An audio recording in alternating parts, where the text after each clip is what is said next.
Un gran saludo a todas las personas que están mostrando interés en conocer un poco más de cerca el tema de la democracia directa. Este es el segundo vídeo que hacemos en conjunto con las actividades que lleva adelante Jimena. En el primer vídeo hablamos de qué es y en qué consiste la democracia directa.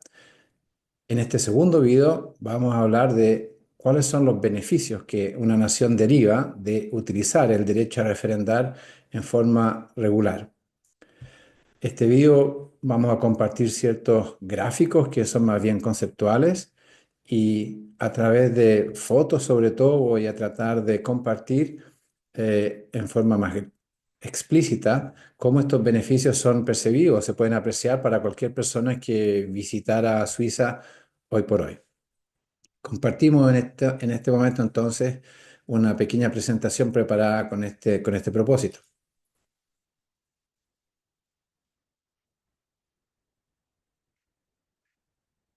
Como ya dije, el propósito de este segundo vídeo es compartir el qué se obtiene con el utilizo del derecho a referendar.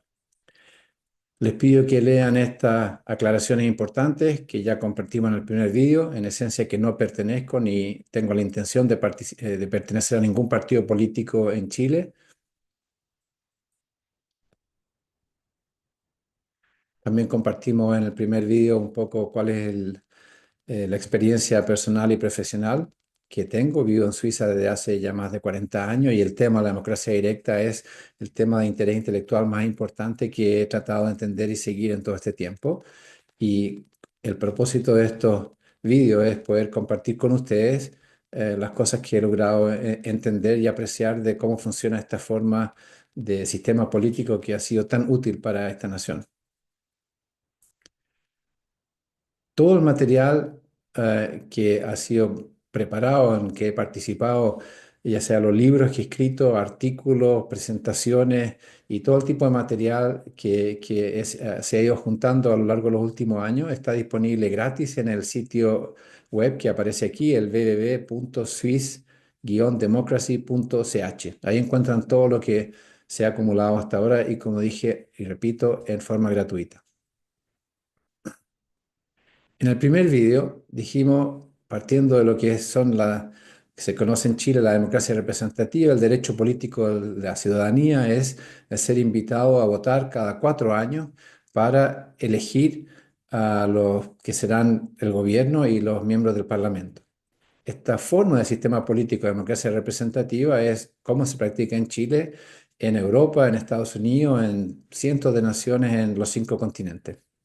Y dijimos que uno de los problemas a los cuales deriva la democracia representativa es justamente el hecho de que la ciudadanía no tiene el derecho a referendar, no existe como derecho político, y por tanto el problema se genera que entra en vigor lo promulgado por la clase política, y lo que va siendo promulgado, algunas cosas son muy de acuerdo a lo que la gente quiere y desea, y el problema es que hay tantas otras cosas que con el tiempo no representan lo que alguna minoría o grupos más grandes quisieran como el sistema a la base de cómo se rige la nación, y por tanto empiezan a existir grupos más grandes o menos grandes de gente que no está contenta con el funcionamiento del sistema y la situación que se vive en la nación. Y en el intertanto, justamente el problema es que como hay que esperar 4 años para tratar de cambiar personas como la forma de poder cambiar las cosas, muchas de estas naciones viven una situación de pelea interminable de tipo doctrinaria y de acaparar poder entre el gobierno y la oposición, izquierda, derecha. Y cuando uno en realidad va a Chile o va a un montón de otras naciones, no cuesta reconocer esta dinámica permanente entre también individuos y tipos de personas que se comportan los unos hacia los otros en forma un poco cínica, en forma agresiva. Y dado que el sistema funciona de esta manera, en realidad es como un ambiente que atrae a un cierto tipo de personas y rechaza otro tipo de personalidades, tal vez de gente que es más proclive, digamos, a buscar consenso, y justamente encuentra un entorno en el cual ese tipo de personas y personalidades no pueden salir adelante. Dijimos que, a gran diferencia de todas estas naciones que viven en democracias representativas, en Suiza también elegimos cada 4 años a las personas que van a ser parte del gobierno y parte de los parlamentos. Pero la diferencia sustancial de la democracia directa al derecho a referendar es que hay cada 3 meses estas sesiones en que decimos, votamos sí o no a la entrada en vigor de temas que ya han sido promulgados por las autoridades. A la base de esto, mostramos el origen histórico de que se llegan a referendar estos temas, ya sea por vía del derecho al referendo obligatorio o por vía del referendo facultativo o iniciativas populares, y dijimos que este derecho existe y se aplica para temas de nivel nacional, de nivel regional y nivel municipal. Así que ahora que estamos hablando de qué se obtiene con el hecho de que un sistema político funcione de esta manera, tal vez la forma más simple de ilustrarlo es esta. En el caso de las naciones como en Chile, sin el derecho a referendar, habíamos dicho, el problema es que entran en vigor lo promulgado por la clase política, que esté bien o menos bien a los ojos de la gente. En cambio, que en el sistema suizo, con el derecho a referendar, la gran diferencia respecto de todas las otras naciones es que entra en vigor solo lo que acepta la gente. Nada que la mayoría de la gente no quiera va a entrar a ser parte del sistema de leyes de la Constitución que rige el Estado de Derecho de la nación. Y esto por, como lo habíamos explicado en la situación anterior, en el caso del referendo obligatorio, para que el tema promulgado por las autoridades sea aceptado, forzosamente tiene que recibir el sí de la mayoría de la gente. Pero lo que hace la mayor diferencia es que más allá del el tema del número limitado de temas que son que deben ser votados por referendos obligatorios, el referendo facultativo le da el derecho a la ciudadanía de objetar todos y cada uno de los cientos y miles de temas que la clase política va procesando y promulgando a lo largo del tiempo. Y con eso la gente está en condiciones de parar a que entre en vigor cosas que están mal hechas o que no representen el verdadero interés de lo que la ciudadanía quiere. Así que conceptualmente esta es la diferencia principal entre una nación que no tiene el derecho a referendar y que tiene el derecho a referendar como en Suiza. Les doy al tiro un ejemplo. Miren lo que hay aquí. Esto de aquí, yo vivo en la región de Suiza, en el cantón de en Zúrich, y el edificio que está arriba a la izquierda es un edificio histórico donde opera el Parlamento de la ciudad. Hay de las 2000 y tantas municipalidades que hay en Suiza, las más grandes, y la ciudad de Zúrich, que es la municipalidad más grande del país, tienen su propio parlamento con 125 miembros elegidos parlamentarios. Y la foto de abajo muestra un momento de una sesión de este parlamento para la municipalidad de la ciudad de Zúrich. Y lo interesante justamente es que este parlamento, los parlamentarios, hace unos meses atrás se habían autopromulgado un aumento de su sueldo, de su remuneración. Hay que decir que esta gente trabaja, se junta una vez por semana por 3 o 4 horas, así que es un trabajo a tiempo parcial. Toda esta gente tiene un trabajo en paralelo con sus actividades de representante en el sistema político y se habían aumentado el sueldo. La última vez que había habido un aumento de sueldo fue hace 27 años atrás. Y justamente tenían tal vez un poco de vergüenza de subírselo y ahora se autopromulgaron un aumento más bien generoso. Y mucha gente no estaba de acuerdo en que justamente esta gente si quisiera pagar más plata, así que se referendó el tema. ¿Se aprueba o no la entrada en vigor de lo que esta gente quería hacer? Y lo interesante es que lo votamos, digamos yo no porque no vivo en la ciudad de Zurich, pero la gente de la ciudad de Zurich, los ciudadanos, lo votaron el 8 de febrero, hace unas semanas atrás, y el 54% de la gente votó que no. Así que este aumento de sueldo autopromulgado, que el Parlamento había votado 80 sí contra 33 de no, no entra en vigor. La ciudadanía de Zurich le paró el aumento de sueldo a sus parlamentarios. Y ahora el tema por años va a quedar fuera de la agenda política porque justamente no se van a atrever a volver rápidamente con otro aumento de sueldo. Esto para un ejemplo muy específico que existe en un tema en una de las 2000 y tantas municipalidades de lo que le estoy diciendo aquí. Nada entra en vigor ninguno de los actos promulgados por las autoridades que tienen que ver con leyes, nuevas leyes, impuestos, gasto de fondos públicos, gestión de empresas, de servicios públicos, etcétera, nada entra en vigor si no es aceptado por la gente. El aceptarlo puede ser a través del voto o a través de no votar. Voy a llegar a eso. Pero a la base, conceptualmente, esta es la diferencia principal entre un sistema y el otro. Pero la verdad es que la cosa va mucho más allá de conceptualmente de lo que se está logrando con este tipo de cosas. Y en primera instancia, el hecho de que justamente no entren en vigor cosas que la gente no está de acuerdo, va creando una sociedad en que estos pequeños grupos o más grandes de gente que está descontenta respecto a cómo es la situación o cómo funciona el sistema, no existen, porque no se llega en realidad a que hayan este grupo de minoría o tal vez grupos más grandes que encuentren que lo que está ocurriendo es tan malo que hay que cambiar la cosa en forma radical. Así que un primer gran beneficio de que se obtiene es vivir en una sociedad que es mucho más serena y tranquila y libre de la política de lo que encuentra en naciones de democracia representativa sin el derecho a referendar. Y un otro elemento asociado a esto es justamente que el proceso político que uno observa en Suiza, ya sea a nivel de municipalidad o de las regiones o a nivel nacional, no tiene esta dinámica. Tú no vas a ver en la televisión, en las noticias, lo que a veces se aprecia justamente cuando se muestran en otras naciones el funcionamiento de sus parlamentos o la discusión de los debates en elecciones preliminares o antes de que se llegue a las elecciones finales, en que hay un antagonismo y un cinismo y gente que está hablando bien de sí mismo y mal de todo el resto, el antagonismo doctrinario de una forma de política contra la otra. Esto en Suiza no existe. Y no existe justamente porque el funcionamiento del sistema obliga a la clase política a comportarse de manera tal que no se trata de una pelea de personas y personalidades o de principios políticos en sí mismos, sino que de soluciones con argumentos en pro y en contra de un tema a la vez. Pero el usar el derecho a referendar en forma regular en realidad tiene implicancias todavía más profundas que esto, que ya en sí mismo tiene un valor extraordinario respecto a las naciones, justamente, en que hay que estar pendiente de lo que pasa en la política todo el tiempo. Un paso conceptual.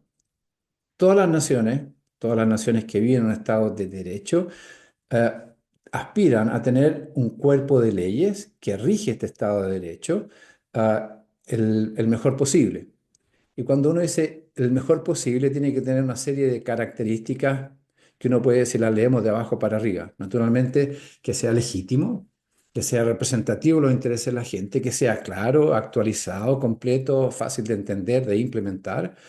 En la medida que uno logra que estas condiciones sean cumplidas, entonces tenemos un cuerpo de derecho que es más fehaciente, más eficaz, es más estable.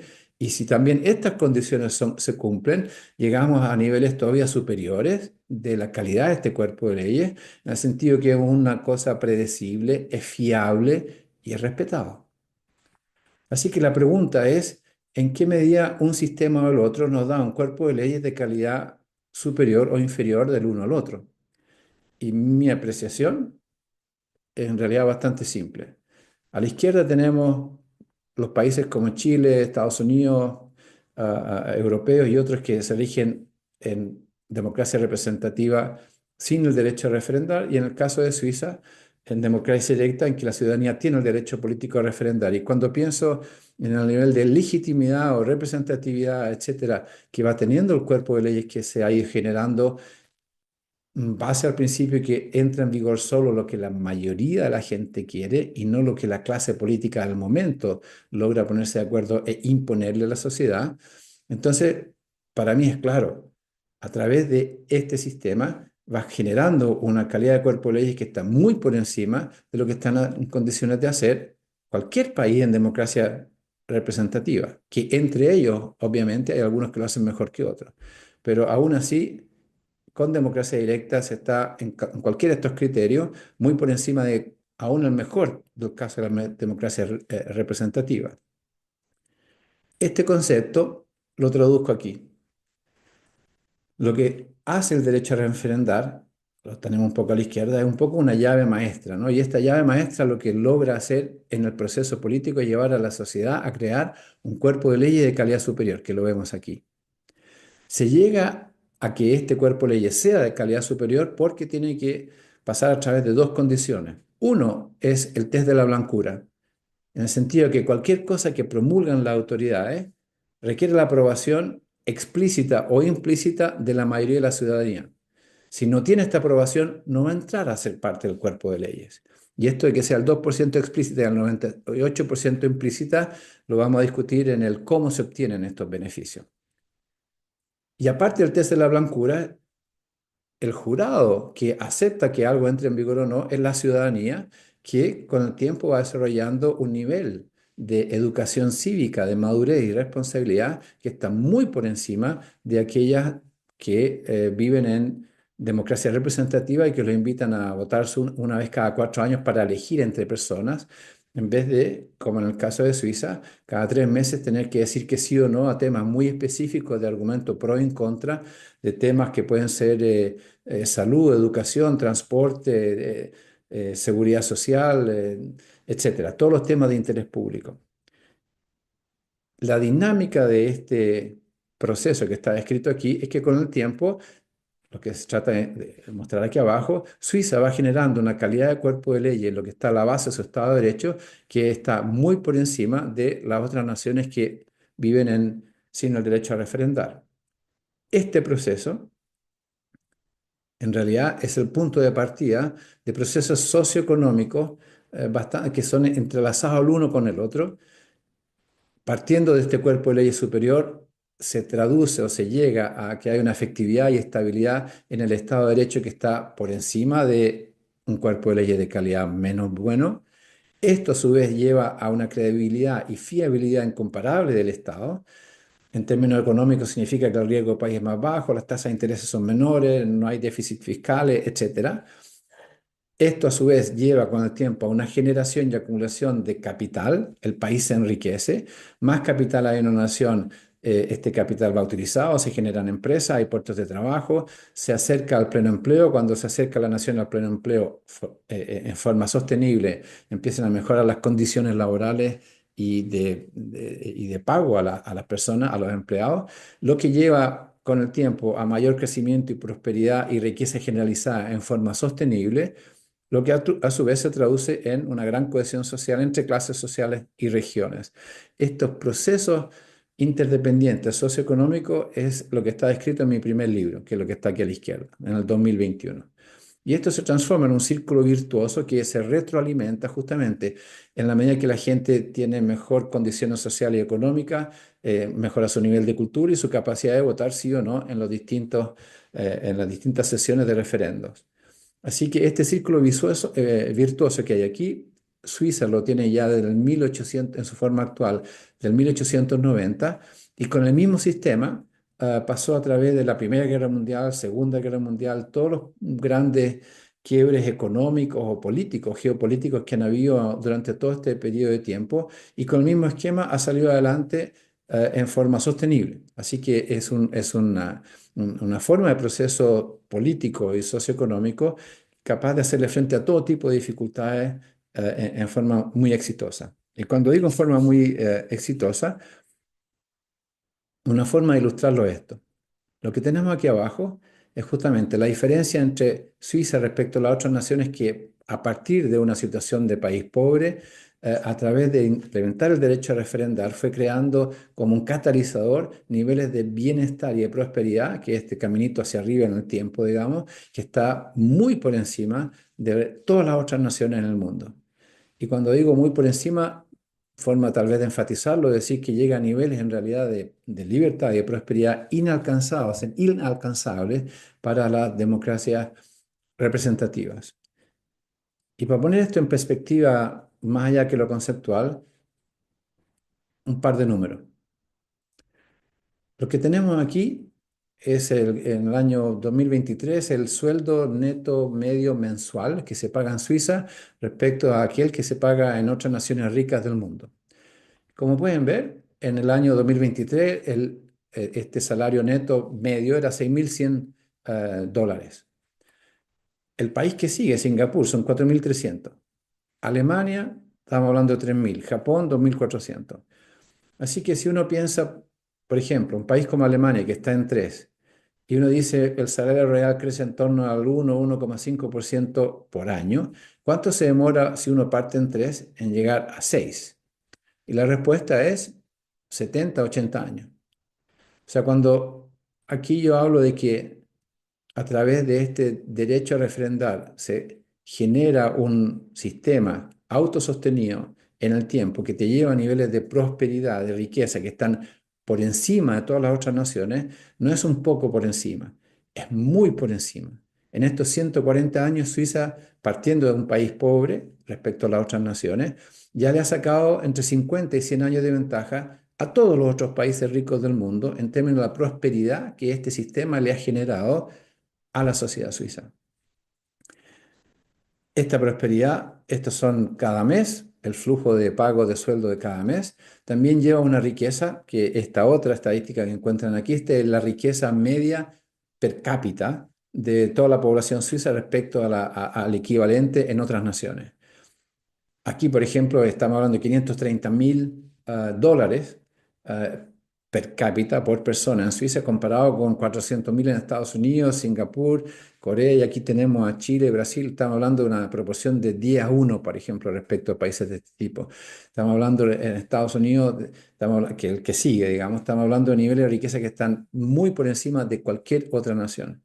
No solo a nivel de sueldo cada mes, sino que a nivel de riqueza que se ha acumulado gracias a este sistema en los últimos ciento y más años. Estas cifras, para entenderlas bien, cuando uno las coloca en su dimensión actual, dice, ah, sí, Suiza siempre ha sido rico, etcétera. Para entenderlas en su perspectiva, hay que ver de dónde empezó Suiza.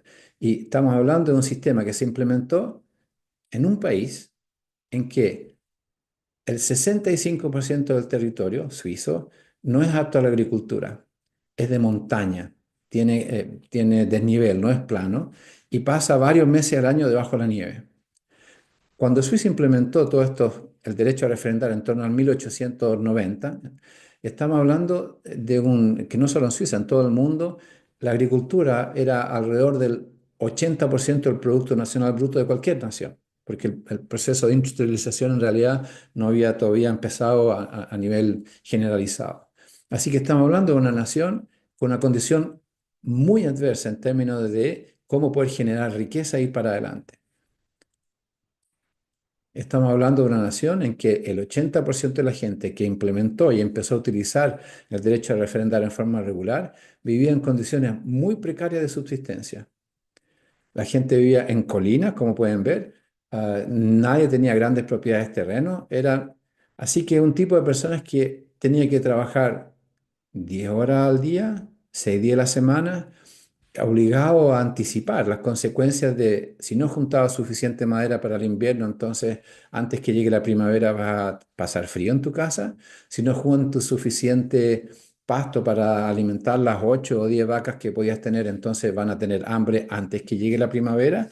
Así que un tipo de gente muy abnegada, muy simple, pero justamente con la necesidad de anticipar lo que va a pasar en el futuro y con una noción muy clara de que no hay nada gratis y que se requiere mucho trabajo para poder generar el mínimo de subsistencia o el mínimo de una condición de vida mejor a la que tuvieron las generaciones anteriores. Estamos hablando de gente que los niños, toda la familia tenía que ayudar a trabajar en el cultivo de una tierra que era más bien adversa. La mayoría de los niños a los 12, 14 años paraban de estudiar. Así que estamos hablando de, eso es más o menos la situación en la cual se empezó a vivir la democracia directa como nos lo vimos en los tiempos actuales. Este es el tipo de personas que fue sacando adelante este sistema que hemos estado compartiendo. Esta foto que está aquí, espero que se fijen, hay carros, hay una forma de vida muy simple y elemental, digamos así, ¿no?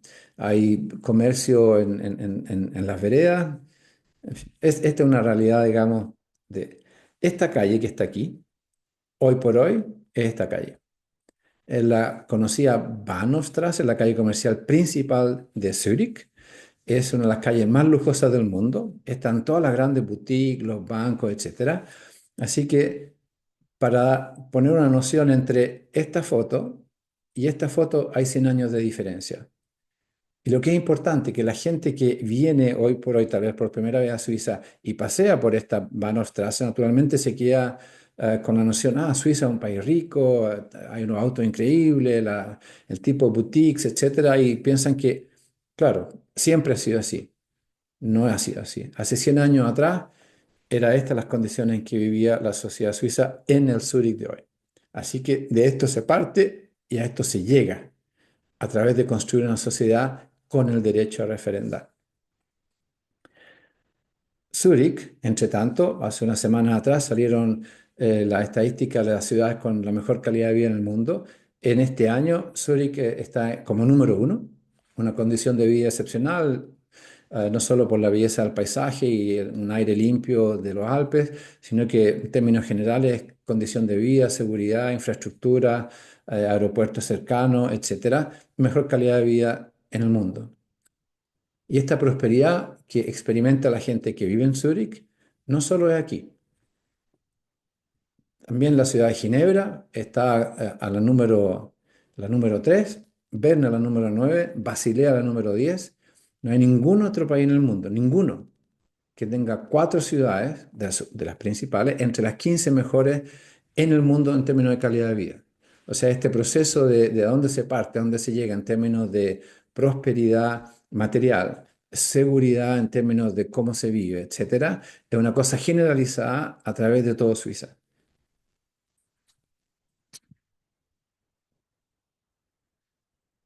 Les comparto un par de fotos más también para ponerlo en perspectiva. Esto que ven aquí es una municipalidad, que al fondo esta es la ciudad de Zúrich.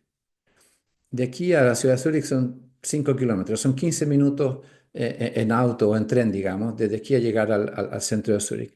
Así que como ven, es un lugar de residencial con vista al lago, con vista a la montaña, muy bonito. Hace 100 años atrás, esta es la condición de esta municipalidad. Estamos hablando de casas humildes y simples, calles de tierra, con vacas que se pasean en el centro del pueblito y con niñitos que juegan. En 100 años se pasó de esto a esto. Esta misma municipalidad, Kilchberg, les muestro esta foto para que fíjense por favor en esta iglesia que ven aquí, esta torre de la iglesia. Esta torre es del año 1100, o sea, ya estaba ahí 300 años antes que Colón partiera o llegara hacia América. Aquí tienen la torre de la iglesia de nuevo. Esta es una calle bien principal de mucho tráfico, digamos, en esta municipalidad y vemos niñitos sin zapatos. Y esta es la calle principal que sube hacia la iglesia. Esta es la situación justamente de evolución que ha habido entre, a partir de una situación como esta, y con el tiempo progresando en los niveles de prosperidad, poder llegar a cosas de este tipo. Otro ejemplo que espero que también ayude a colocar esto en la perspectiva correcta. Esta montaña aquí, el Matterhorn, es la montaña más famosa de Suiza, la que mayor número de fotos tiene en todo el mundo, en calendario, en libros, etcétera. Tal vez lo conocen porque se usa el chocolate Toblerone que se encuentra en Chile, lo pueden comprar en Chile y en todas partes. La forma del Toblerone piramidal justamente representa la cúspide de este famoso Matterhorn. Y al pie del Matterhorn está la ciudad de Zermatt, que es uno de los destinos turísticos de fama mundial. En el invierno y en el verano llegan varios millones de personas a visitarla y quedarse. Tiene naturalmente un prestigio de un lugar más bien de lujo, etcétera. Esta ciudad de Zermatt, hace 100 años atrás, se tomaba 2 semanas al lomo de mula el poder llegar a Zermatt. Al fondo de un valle, un pueblito muy pobre, muy aislado. Como pueden ver, hay un mínimo de tierra plana donde la gente podía tratar de cultivar algo. La gente trataba de hacer, como pueden ver, cultivos en las laderas de la montaña. Eso para dar una noción de justamente en qué condiciones realmente de subsistencia muy precarias vivía en un lugar que 100 años después se transformó en algo como esto.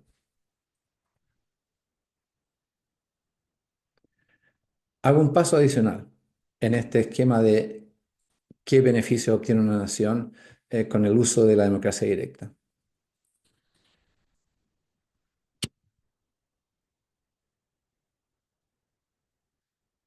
Nos podemos preguntar cómo viven los ricos en el mundo. Y cuando yo pienso a los ricos en Chile o en Estados Unidos, en cualquier parte de uno visita, digamos, hay gente que, dado que tienen tanto dinero, tienen una o varias casas muy grandes, muy bonitas, autos de último modelo muy caros, van a esquiar a lugares privilegiados, tienen cuenta en el banco, van de vacaciones donde quieren, acceden al mejor nivel de educación y de salud que su nación les pueda dar, o tal vez de los otros países.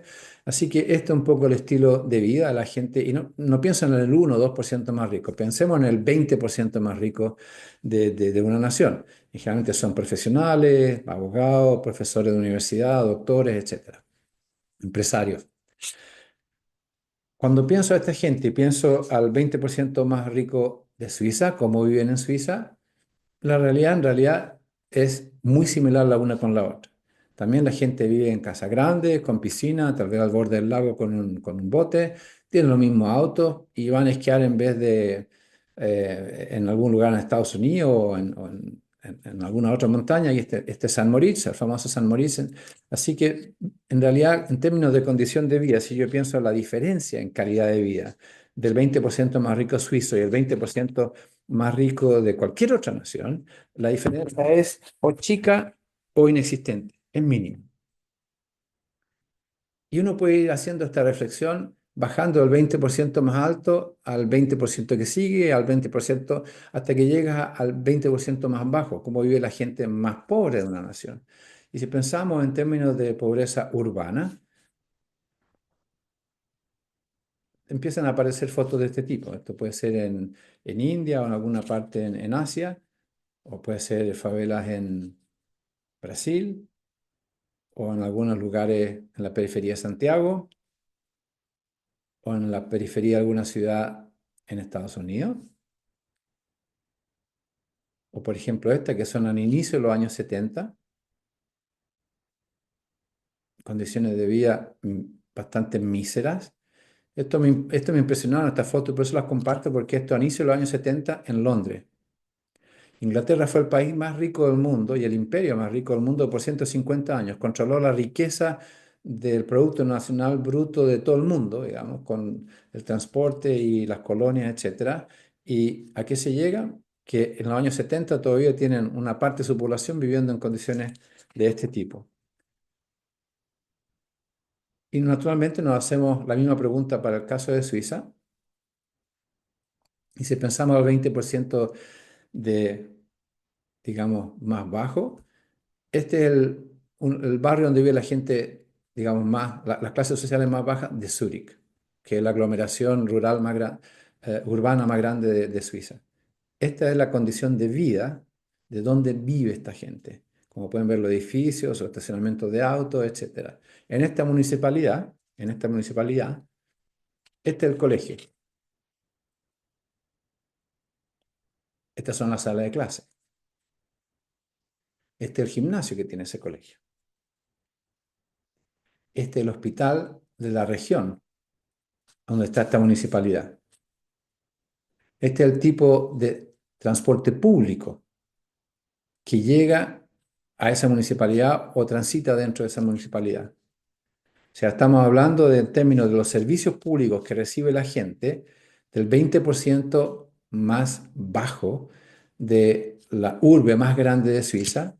Este es el nivel de calidad de vida en que vive esta gente.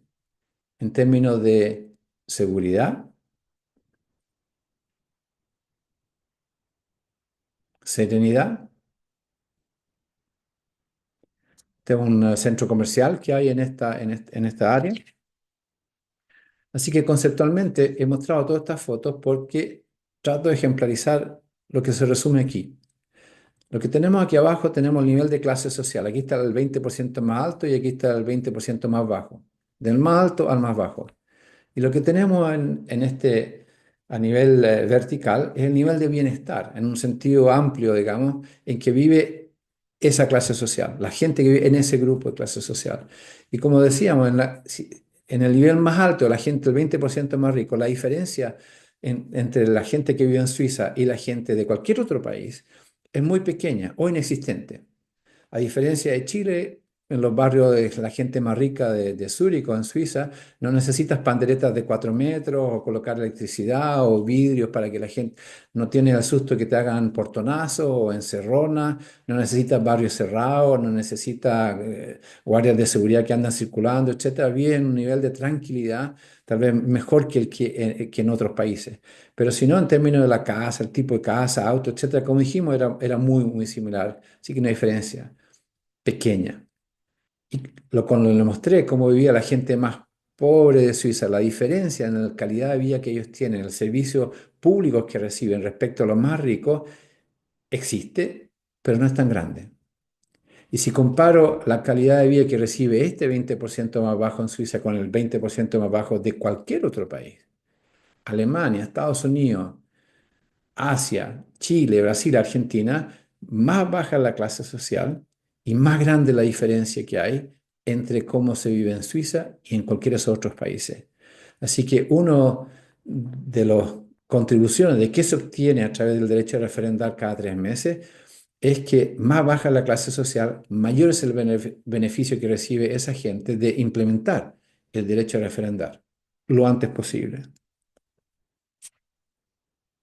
Así que déjenme resumir, al haber compartido esta información un poco que son indicativas justamente de los beneficios, de la larga lista de beneficios que hay, lo que he tratado de decir en este vídeo es que a partir de esto, los derechos políticos con el derecho a referendar que ha recibido la ciudadanía suiza, vas construyendo una sociedad que lo primero que obtiene, el logro número uno, es que respecto a las naciones de democracia representativa sin derecho a referendar, en Suiza la gran diferencia es que entra en vigor solo lo que quiere la mayoría de la gente y no lo que quiere la clase política, independiente si es de izquierda o derecha.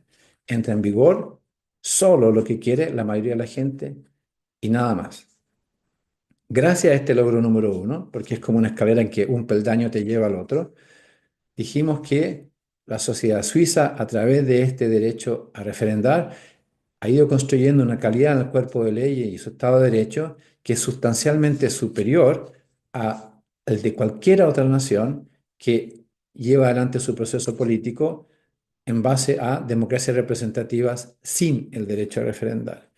Esto a su vez nos lleva al logro número 3 y número 4, ir obteniendo niveles de libertad y de responsabilidad de cada ciudadano, cívica de cada persona, que está muy por encima del de otras naciones y gracias a esto es un catalizador hacia niveles de seguridad y de prosperidad que está muy por encima de cualquiera de las otras naciones del planeta. Es esto lo que está a la base del hecho de que Suiza sea tan rica, tan libre y tan segura. Y para poner esto en su perspectiva justa, nuevamente repito, gracias a la democracia directa, estamos hablando de un sistema político, de un círculo virtuoso que a través del tiempo es capaz de transformar un país de este tipo de origen, en que la gran mayoría de la gente vivía en estas condiciones y que después de una, dos, tres, cuatro generaciones, en forma ininterrumpida de hacer uso de esta forma de sistema político, llegas a cosas de este tipo. No necesitas ser rico y educado para implementar la democracia directa.